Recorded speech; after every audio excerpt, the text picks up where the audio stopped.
All right, welcome back. In case you're just joining us, it's still Moneyline with Nancy, and my guest is joining me right here. He's Eziukwu Princewill, a development finance specialist. We're looking at the budgeting process. At least let's take a look at the budgets of the last 4 years, the change budgets, and see if anything really has changed or what has changed. And as we look forward to the next level budgets, that's from this year till 2023. Welcome, Princewill, and thanks for joining me on the show today. Thank you for having me.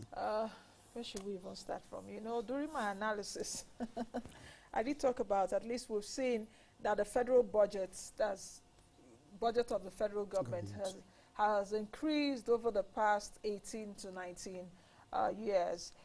This year's budget is within the range of 9 trillion naira. So we're hitting the 10 trillion naira mark. I remember when the budget hit the 1 trillion naira mark, which was in 2005. 2005, yeah. Yes, 2005 at 1.35 trillion naira. I think the budget we had in the billions was in the year 2000, and I remember vividly that when it was in 2005 we hit trillion naira. Oh, we're like, okay, this will really get better to solve the endemic problems of the country. Let me start by asking you, really, you know, budget is a plan. Yeah, a quantified plan. A quantified plan. Exactly, a quantified plan. But why Nigerian budget? Is it really a budget of quantified plan? Do we really, you know, do we really see the processes come out well, since budget is a plan, isn't it, and all of that? All right. It's a good one. It's a good one that we're having this discussion. It's very important. In the past 4 years, this administration, we must also give them some kudos. One, in 2016, that was the first time our budget cycle, will I say, the amount for which was earmarked for infrastructure hit 1 trillion. You know, in 2015, it was around 538 billion. So in 2016, 1 trillion. Wow, all of us, we are very happy, you know, thinking with that, we'll see a massive expansion on the infrastructure. Generally speaking, in terms of a budgeting system in Nigeria, we've not actually gotten it right. There is still room for improvement. The government have also made some reforms. One, no longer that progressive budgeting system. Progressive budgeting system, what you do is, you already have a benchmark last year. For this cup, we bought 1 cup yesterday. Now this year we are going to buy 2. So you just go to the budget line for cup, you just put 2. Now, but the government now said, no, we want to do zero-based budgeting. Now, zero-based budgeting applies, or it's a process by which you have to justify every item to be included in the budget. So you might, last year maybe you invested or you budgeted for motor vehicle. So this year, for you to include motor vehicle again, you must actually give us a justification, a cogent justification for that matter for you to include. But the question is, are we really doing that? Are we really, have we seen that scenario, you know, play out where you pick the national budget, you look at it, you from your own point of view, you can actually say, yes, every item in this budget have value for money. Now, that have not been done. Also, the cycle, the budget cycle. Budget, like I told you earlier, is a quantified plan. It's a plan first. Now, how can you be planning for 2019 by June of 2019?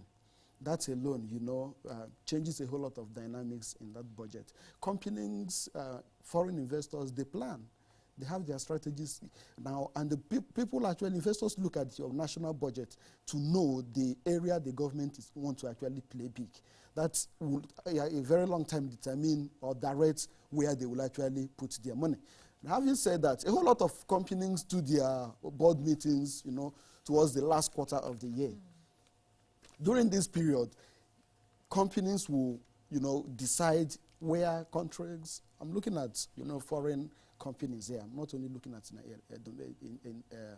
indigenous companies. So these companies, they plan the agenda based on your budget. When your budget is coming, maybe sometime in June, like last year, June, the other one, May. Now, that is a problem that this administration must solve. We must somehow get ourselves back to January, December. Yes, the law, made provision. For that. That is for an exception. That's for something maybe in a scenario it couldn't. So we shouldn't, convert that exception to norm. We need to go back to January to December. And when we get that, I tried studying, reading and started, tried researching on what can we do to get our budget. Because you need to get the time frame right first. You need to, because if, like for instance, 2018 budget was signed sometime in June.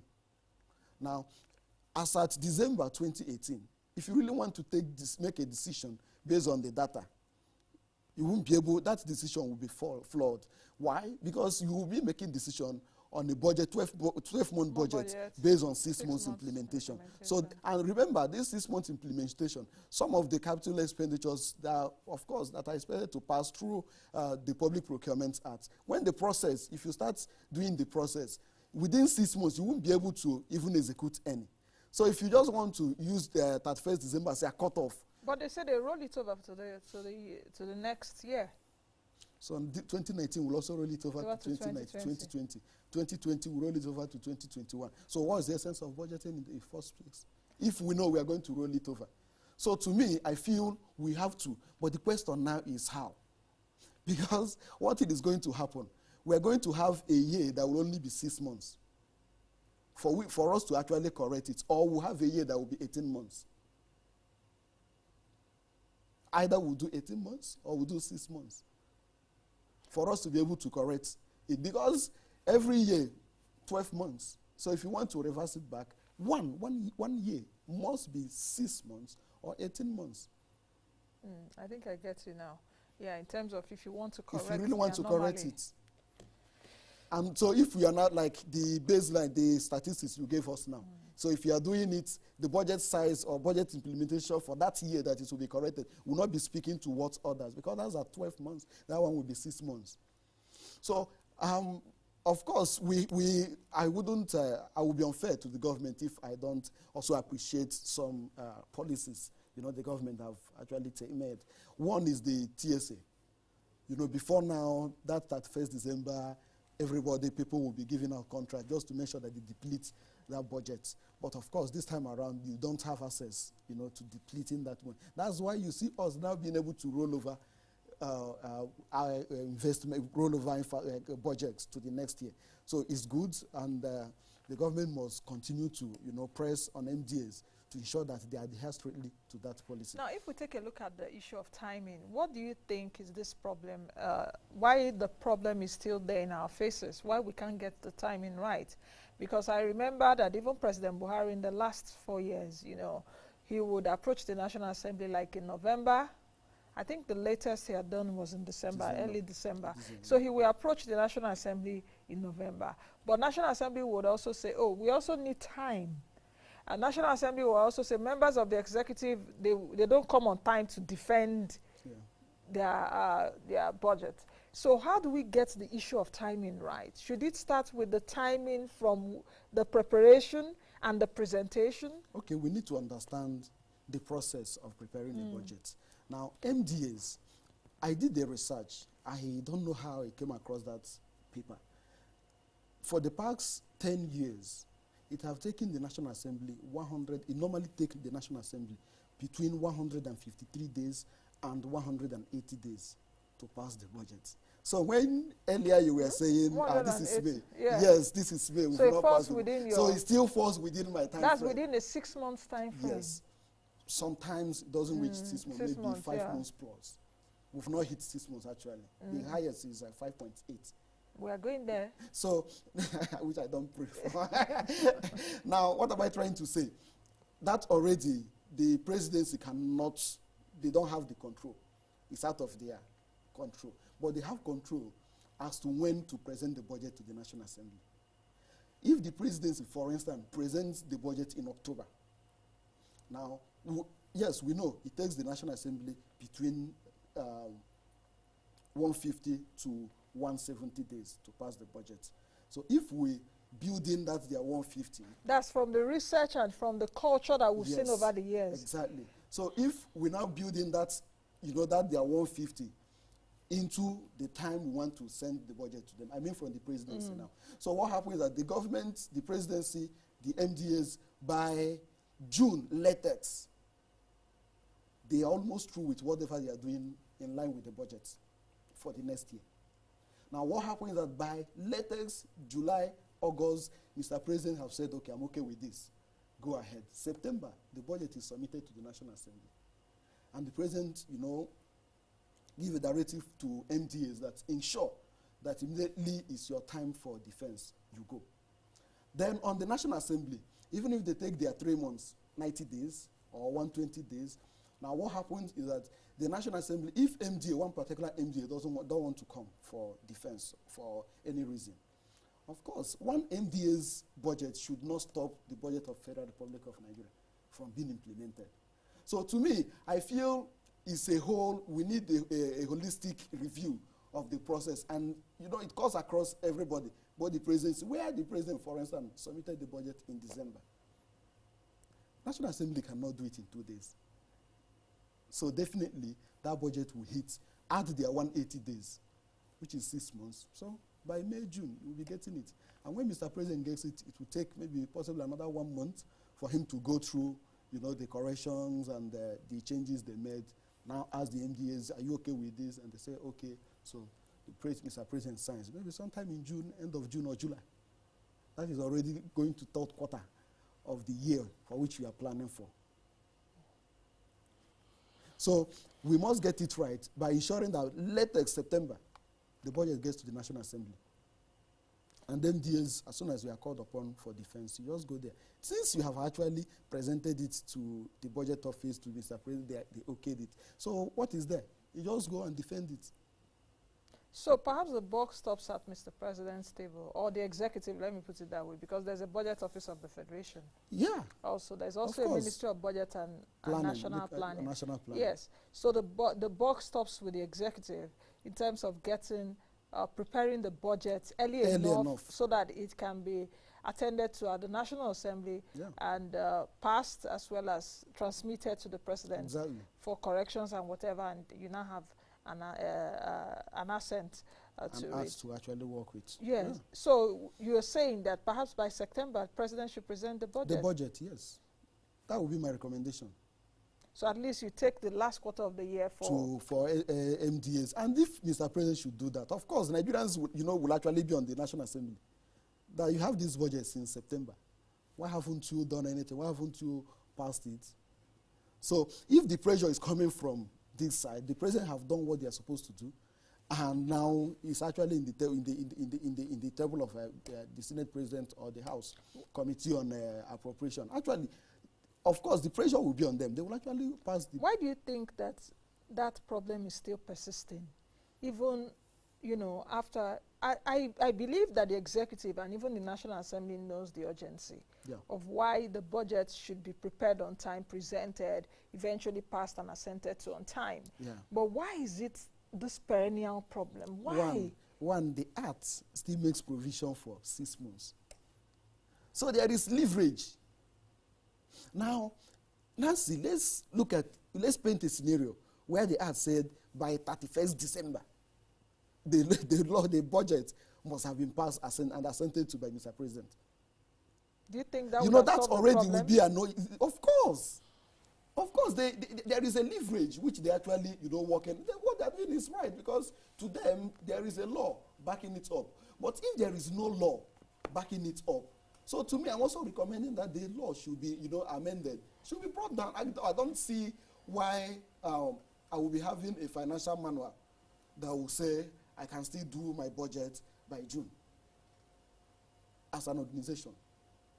An organization whose accounting period is January to December. And you have a policy that says by June of the same year, you can still be doing your budget. It will just make you lackadaisical. Definitely. Isn't it? Definitely. So, because we have time frame, we still have that, time to play about. But if there is no provision, requiring you to do that, then to me, if 31st December is 31st December, if they are not, and then they will be shut down. So what happens? Like it's in the US. Yes, so what happens? So we need to sit up. We need to look at that policy holistically.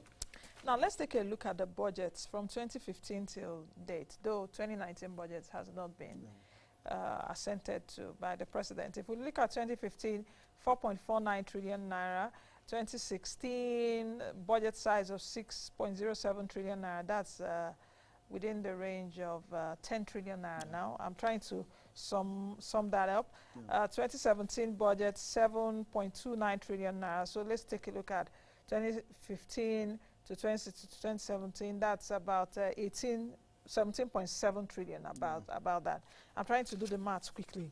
2018 budget, 8.69 trillion, 61 trillion naira. So 18, I said about 17 trillion plus 8.6, that's about 25.6 trillion naira. 2019 budget is how much? About 8.9. If you are using National Assembly, 8.9. Yes. If you are using Presidency, 8.83. So I calculated 25 before. 25 trillion plus 8, that's what? 3, that's 33. 33. So in the excess of, let's say, 34 trillion with all the points, something. So we've seen a budget of 34 trillion naira in the last 4 years. And roughly 50% recurrent salaries. So we are still talking about 33 divided by 2. Yes, 34 divided by 2. 34 divided by 2. Yeah, 17. Which is about 17 trillion. And in some instances, the recurrent expenditure is even more than the 50%. No, I'm just using a baseline. Yes, a baseline, average. So now I know where you are going. So the issue now is what have come out of the 17 because trillion. I think, Also, the 17 trillion also, we also have to remove the debt servicing, which averages 25 to 30%. So like 17 trillion for recurrent.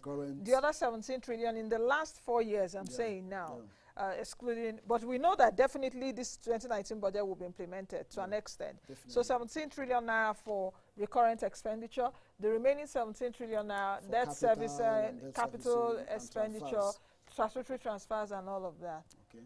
So analyze that for me. You say where I'm going to. So the issue. Just taking a look at the quantum of money. No, exactly. You understand? So that Nigerians will understand what we are saying. That's why I had to add the add the figures. So we are looking at 17 trillion. Now subtract 30%, maybe somewhere around 7. So we have 10 trillion, which could have gone into infrastructural financing. The question is, do we have up to that? Yes, we do. The issue, which I have pointed out in several platforms, is that we spread that 10 trillion was spread thinly across several investments, several infrastructures. Now, I might be wrong, but I rather prefer what we call target investment. Target investment, you look at those infrastructures, you look at those assets that have more than equal return. What do I mean by that? You are building a road network. The multiplier effect of that road network is not equal to the amount invested in that road network. Definitely, you must have invested, but the revenue, the value for money will not be there. Also, we have corruption. These 10 trillion, also, some of them have actually gone into private pockets. Now the question is, that money that have gone into private pockets, or maybe, sent abroad, there is no value for money. It will not generate, it will not recreate its own value in the economy. So that one is already gone also. Still the same 10 trillion. Now, still within this same 10 trillion, there are also abandoned projects scattered everywhere in Nigeria. It's still within the same 10 trillion. Also, within the same 10 trillion, there is the issue of the economy not growing. That abandoned projects within the last 4 years? Of course. Because we have abandoned projects even from Obasanjo's days. Exactly. So we have over thousands of abandoned projects. Now, the issue is that one thing about capital expenditure is that if you require 1,000 naira to invest in a capital expenditure for it to start functioning, if you invest 999 naira, it will not function. That is what in accountancy we call sunk cost. It's already a sunk cost. You can't do anything about it until until you invest that amount that will actually get that investment working or that asset working, it's already a sunk cost. So that's why all these, abandoned projects, no value can actually come from it. So it's still the same. Now, the major thing is now the economy not growing at par with the population. Now, let me explain. The last quarter of 2018, the economy grew about 2.83. Now, this first quarter, according to the Nigerian Bureau of Statistics, the economy grew by 2.01. Now, the population of Nigeria consistently have been growing at between 2.6 to 3%. So, meaning our economy have not even grown at par with the population growth. So what if you look at our GDP per capita, it have been fallen, it have been descending since $3,800 per person, then to 2,000, then to one. Now it's about 1,009 or thereabout. The issue is very simple. The population is growing at a higher rate than the economy. GDP growth. So even for me, I would recommend that the government would really need to take drastic measures to ensure that the economy grows at least 5, 6, 7%. To be able to, cover up, and this growth must be consistent at least for the next 10 years. That should be our drive. For Nigeria to be able to achieve the SDG 1, that is on poverty elimination, we must be able to at least grow at 7 to 8%. Now we really have a whole lot of catching up to do. Now the budget should be the number one on that driver. List. Yes. The budget should be the number one driver. Having budgets of over 34 trillion naira roughly, 34 trillion naira in the last change government, and it has not delivered desired results. So what will make us achieve that reduction in poverty rate, reduction in unemployment, since that the budget is the number one driver? Okay. Because we also have to remember also that it's not just a matter of 34 trillion naira in the last 4 years, but the question also would be how much have we gotten in terms of value, and also even in terms of cash backing, in terms of how much cash that the country has gotten in the last 4 years, because we're looking at the change in government and trying to see what the next level government will be in terms of budgeting. Okay. The current administration, as part of their efforts to ameliorate poverty in Nigeria, help youth, reduce youth unemployment, which of course have been on the increase. The government have been, implementing a whole lot of social investment and incentives, like the trader money, market money, and Empower program. All so those were actually some of the program, they had in order to reduce the growing unemployment. But the issue is, if you give me 10,000 naira, have you really taken me out of the poverty line? That's, of course, would be a discussion for another day. So the government have been doing quite some, how will I put it, interventions. But the one that I'm so interested in is the announcement that was done, I think 2 weeks ago, about local government administration. The financial autonomy? Yes, it's very, very important. Now, why do I say that? If this money gets to local government, I have been an advocate of, advocate of youth employment. All those secondary school students, graduates and all the rest of them in the village, what are they doing? We have issues. People need to clean the markets. People need to clean the abattoirs. People need to clean the streets. So they are jobs. These are jobs. And they are productive jobs. Now, people need to collect data from the villages. So from there, the local government can actually employ data collectors for the NBS. Now, the local government can actually employ street cleaners, sweepers, or what do you call them? The local government can also call. So all these things, people that clean the burial ground and all this, the cemetery and all the rest of them, these are jobs. These are productive, ventures. That if the government, with this, I encourage the governors to actually work with the presidency in that regard. But what am I trying to say is that we need to do interventions that have lasting effects. Interventions that will have multiplier effect also. It's not all about, giving somebody 10,000. What is the follow-up? What will it even 10,000 naira do for you in 21st century in Nigeria? So what I'm trying to say, in essence, is that we need to do more. If you look at also the GDP figures, the National Bureau of Statistics released, the latest GDP figures. Now, the oil and gas sector contributed 9%, not even up to 10%. Now, the non-oil subsector actually contributed 90%. Now, so the issue is, in that non-oil subsector, what are the major drivers? Agriculture, 21%.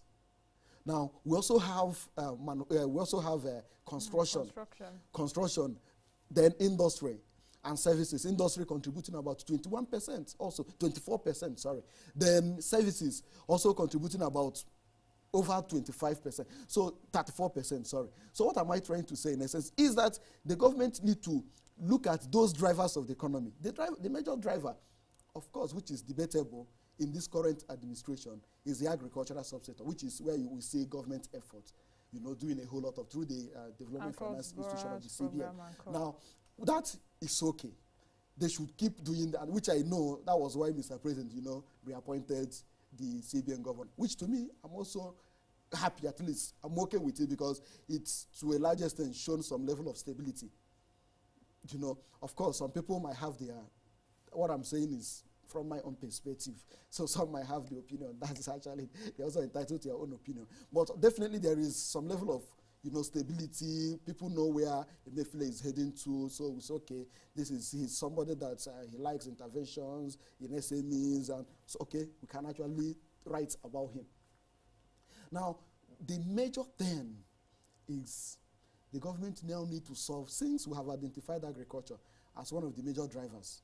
So what are the issues, militating against agriculture, increasing in their contribution to GDP? So we now talk of this issue between herdsmen and farmers.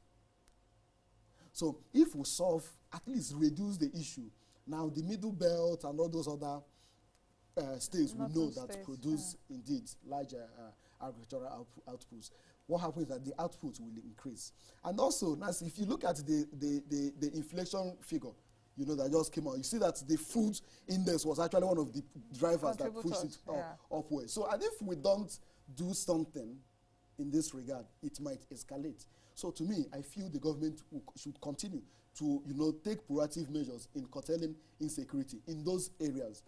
Now, another issue is the issue of construction companies. Construction company, that is the Federal Ministry of Finance, releasing funds and all the rest of them for contractors, paying contractors that have been owed. Of course, that will also help in the banks, some of our banks, changing their portfolios. Yes, and also non-performing loans. Yeah. So it will help, to change it, which in turn, all things being equal, will also help, the banks will now have money to give to SMEs. And also the larger economy, because if you pay local contractors, I remember almost all the time, Emefiele always says in the MPC communique, let the federal government pay local contractors. Release those funds because it will also help. Yeah, like a when you release the fund to a contractor, he will mobilize to site, he will employ. Yes, he will even employ casual workers. So there will be direct and indirect jobs. Multiplier effects, in the economy. Okay, let's take a look at the next level budgets now that we're expecting. At least from 2019 to 2023, the president is expected, to release budgets.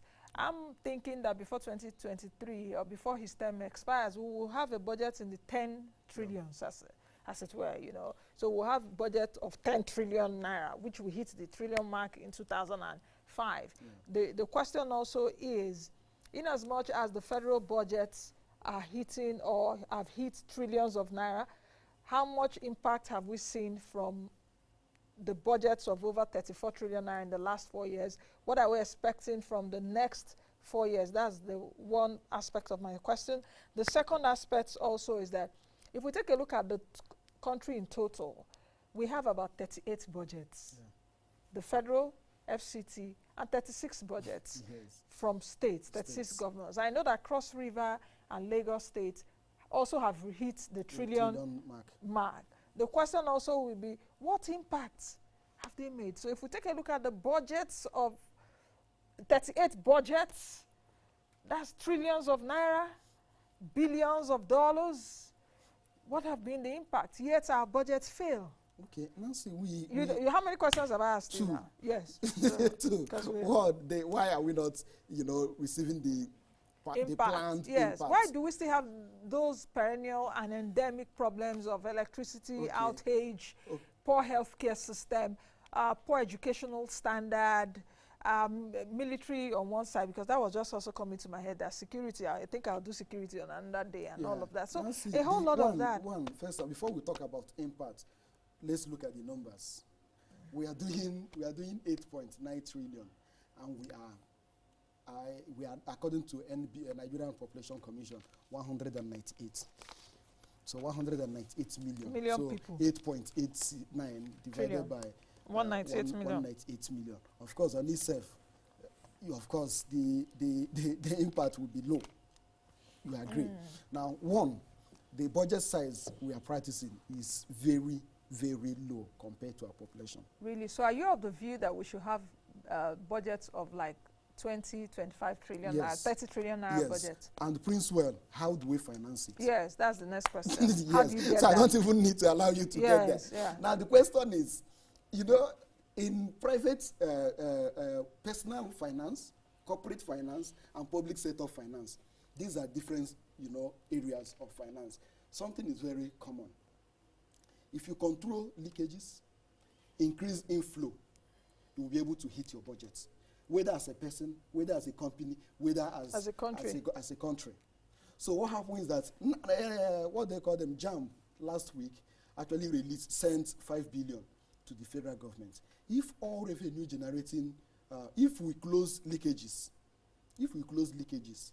I tell you that the federal government of Nigeria will be able to comfortably finance 20 trillion naira budget. How also? What happened to the solid mineral subsector? How much goes into Nigerian budget from that subsector?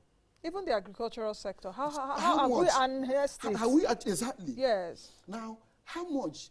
Now, when these are leakages, they are the things that are making your budget not grow up to that 20 trillion. So we need to close those gaps. Okay, very quickly, answer the part of the state having 38 budgets or 37 budgets away from federal government. Now, the issue is, how many of our state governors are prudent enough to religiously adhere to their budgets?